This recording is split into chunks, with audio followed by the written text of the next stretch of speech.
জাপানে শ্রমিক পাঠাতে সরকার নির্ধারিত ফি নিয়ে উঠেছে প্রশ্ন। এ খাতের ব্যবসায়ীরা বলছেন, এত কম ফিতে শ্রমিক রপ্তানিতে উল্টো হয়রানির শিকার হবে মানুষ। জাপানে নিযুক্ত বাংলাদেশি এক কর্মকর্তা বলছেন, সবার সাথে আলোচনা করে বাস্তবসম্মত খরচ নির্ধারণ করা হবে। জাপান যেতে প্রায় 1.5 লাখ টাকা খরচ নির্ধারণ করেছে সরকার। আরো জানাচ্ছেন মোহন ইসলাম। গেল 28 মে সরকারি সফরে জাপান যান প্রধান উপদেষ্টা ডক্টর মোহাম্মদ ইউনুস।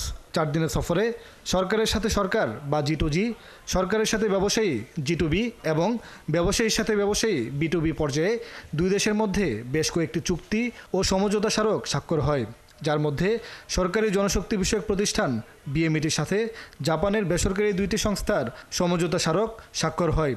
আগামী 5 বছরে বাংলাদেশ থেকে লক্ষাধিক শ্রমিক নিয়োগের বিষয়টি উল্লেখ করা হয়েছে সমঝোতায়। স্মারক অনুযায়ী 2026 সালে জাপানে পাঠানো হবে 2000 শ্রমিককে, 2027 সালে 6000, 2028 সালে 12000, 2029 সালে 30,000 এবং 2030 সালে 50,000 শ্রমিক জাপান পাঠাবে বাংলাদেশ। 5টি ক্যাটাগরিতে শ্রমিক পাঠাবে বাংলাদেশ। এর মধ্যে নির্মাণ খাতে 40,000 এবং কলকারখানার 20,000 শ্রমিক, আর বয়োবৃদ্ধ জাপানি নাগরিকদের সেবা দিতে কেয়ার গিভার ভিসায় 20,000 এবং গাড়ি সার্ভিসিং ও কৃষি খাতে শ্রমিক যাবে 20,000। কর্মকর্তারা বলছেন, জাপানে যেতে শ্রমিকদের গুনতে হবে 1,48,500 টাকা, যা খুবই ব্যয় সাশ্রয়ী। তাদেরকে যেমন দক্ষ হয়ে উঠতে হবে, তেমনই শিখতে হবে জাপানি ভাষা। এখন পর্যন্ত সরকারিভাবে 1,48,500 টাকা নির্ধারণ করা আছে। মানে জাপানিজ কোম্পানি যখন একটা কর্মীকে সিলেক্ট করবে, তার আগে তার যে ট্রেনিং সেটি এবং সিলেকশনের পরে তার ডকুমেন্টস প্রসেসিংয়ের যেটা, এই বাবদ এই টাকাটি নেওয়া হয়। এর বাইরে জনশক্তি রপ্তানিকারকেরা বলছেন, এই পরিকল্পনা বাস্তবায়নের জন্য যথাযথভাবে প্রশিক্ষণ দিয়ে এই টাকায় জাপানে শ্রমিক পাঠানো সম্ভব হবে না। ফলে প্রতারক চক্রের খপ্পরে পড়বে শ্রমিকরা।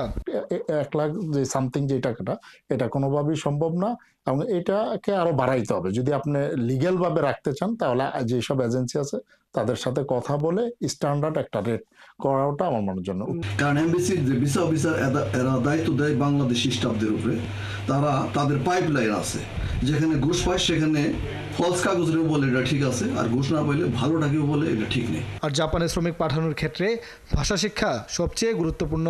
বাংলাদেশে জাপানি ভাষা শিক্ষক পাঠানোর অনুরোধ করা হয়েছে সরকারের পক্ষ থেকে। তাদেরকে ভাষাটা ভালো করে শিখতে হবে। এখানে আসার পরে যে কোনোভাবেই একটা দিকে আমাদের একটু খেয়াল রাখতে হবে যে এই জায়গাটা যেন কোনো কারচুপি না হয়। একটা দুর্নীতি প্রমাণিত হবে, তখনই এই জায়গাটা অন্যদিকে চলে যাবে। বর্তমানে শিক্ষার্থী ও শ্রমিক ভিসায় জাপানে আছেন 35,000 বাংলাদেশি। মোহন ইসলাম, 71, টোকিও, জাপান।